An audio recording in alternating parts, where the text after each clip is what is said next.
warahmatullahi wabarakatuh. Hai anak-anak, jumpa lagi dengan Bu Nuni ya. Hari ini kita akan belajar tematik tema 1 mata pelajaran IPS. Hari ini kita akan belajar materi tentang ASEAN. ASEAN, tahukah kalian apa itu ASEAN? ASEAN adalah sebuah organisasi yang anggotanya merupakan negara-negara bagian Asia Tenggara. Bagaimana sebuah organisasi ASEAN bisa terbentuk? Ada hal-hal yang mendasari organisasi ASEAN bisa terbentuk.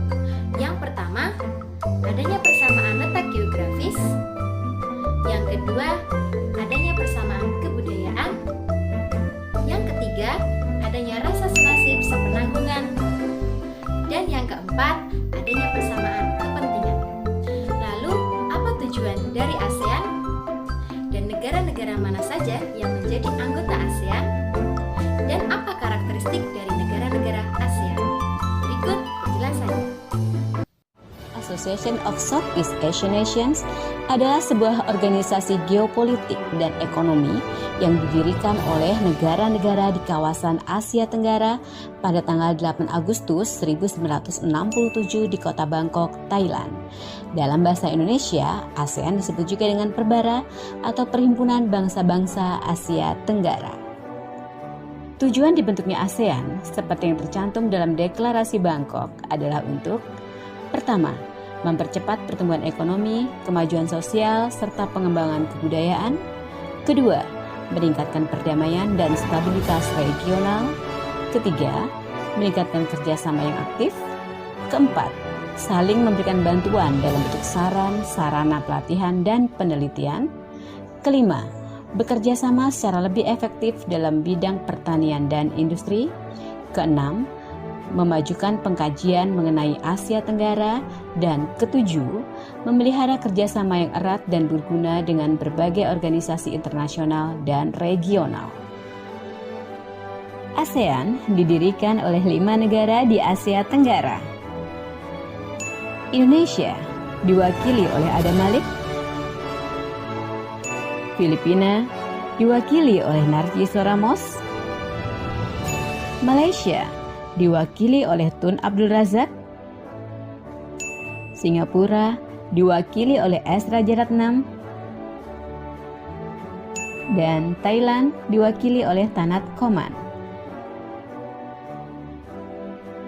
Saat ini, anggota ASEAN telah bertambah menjadi 10 negara, yaitu Indonesia, Thailand, Malaysia, Singapura, Filipina, Brunei Darussalam, Vietnam, Laos, Myanmar, dan Kamboja. Selanjutnya adalah karakteristik kehidupan sosial budaya dari negara-negara ASEAN.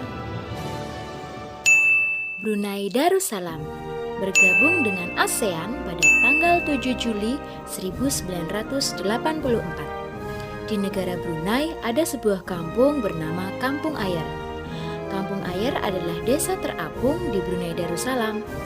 Masyarakat memiliki tradisi, yaitu melepas sepatu ketika mereka memasuki rumah orang lain. Jadi, jika kalian ke sana harus tahu ini ya. Malaysia. Di Malaysia ada sebuah patung bernama Patung Dewa Murungga. Tingginya mencapai 42,7 meter loh. Wah, sangat tinggi sekali ya. Patung ini terletak di Batu Caves, yaitu gua yang merupakan salah satu kuil Hindu yang paling populer di Malaysia dan didedikasikan untuk Dewa Murungga. Filipina. Budaya Filipina merupakan perpaduan antara budaya barat dan timur. Di sini bahasa Filipina adalah bahasa nasional yang digunakan dengan bahasa Inggris sebagai bahasa pengantarnya. Ada tarian unik yang berasal dari Filipina, yaitu tarian tinikling. Tarian tinikling merupakan tarian masyarakat Filipina yang menceritakan tentang burung tinikling yang berjalan melompat menghindari perangkap bambu petani padi. Kamboja. Kamboja bergabung dengan ASEAN pada tanggal 30 April tahun 1999. Di negara Kamboja terkenal dengan tari Apsara, yaitu tarian yang lahir pada 2000 tahun yang lalu. Wah, lama sekali ya. Relief tarian banyak ditemukan di bangunan-bangunan keagamaan di negara Kamboja. Makanan yang terkenal di negara Kamboja adalah cha. Cha ini artinya tumisan. Myanmar bergabung dengan ASEAN pada tanggal 23 Juli 1997. Myanmar disebut sebagai negara 1000 pagoda. Kalau kita ke sana, kita akan sangat mudah menemukan kuil-kuil suci Buddha. Di Myanmar ada pakaian tradisional yang disebut dengan longyi. Kalau di Indonesia, longyi ini mirip dengan sarung. Namun, kain ini membelit bagian tubuh mereka mulai dari perut hingga betis. Vietnam bergabung dengan ASEAN pada tanggal 28 Juli 1995. Di Vietnam ada satu permainan yang disebut menangkap jangkrik dengan mata tertutup, yang merupakan permainan tradisional anak-anak di Vietnam. Anak yang berada di tengah lingkaran, matanya harus ditutupi kain, dan tugasnya adalah menangkap salah satu teman dan menebak siapa namanya. Negara Vietnam terkenal dengan baju khasnya yang disebut dengan Áo Dày.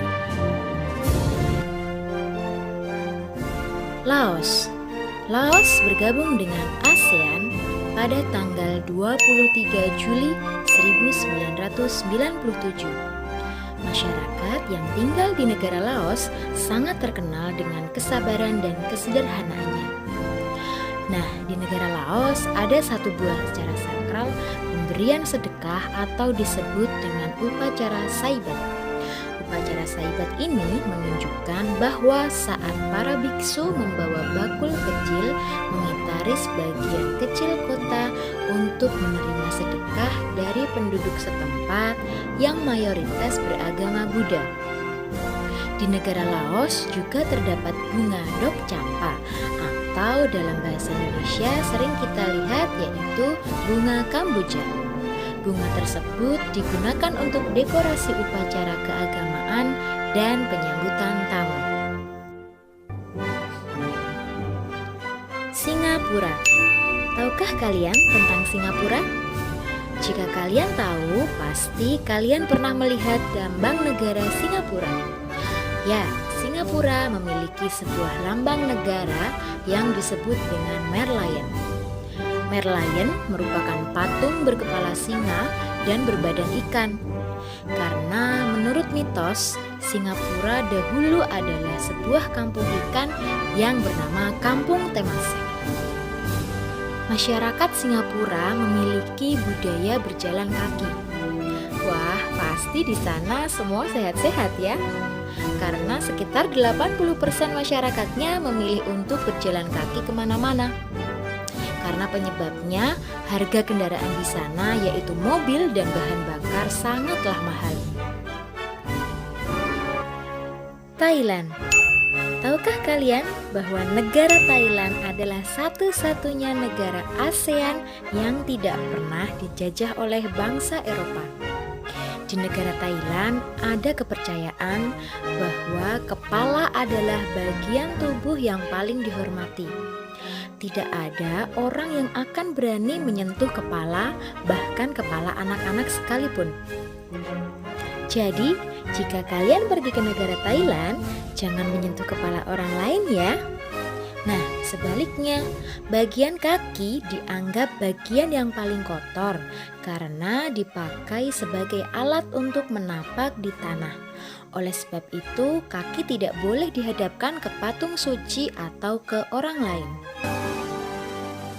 Yang terakhir, Indonesia. Ya, Indonesia memiliki karakteristik tentang keberagaman. Karena keanekaragaman agama, budaya, suku, bahasa, dan sebagainya. Oleh karena itu, pada prinsipnya, Indonesia memiliki karakteristik keberagaman Bhinneka Tunggal Ika, yaitu walaupun berbeda berbeda-beda, tetapi tetap satu jua.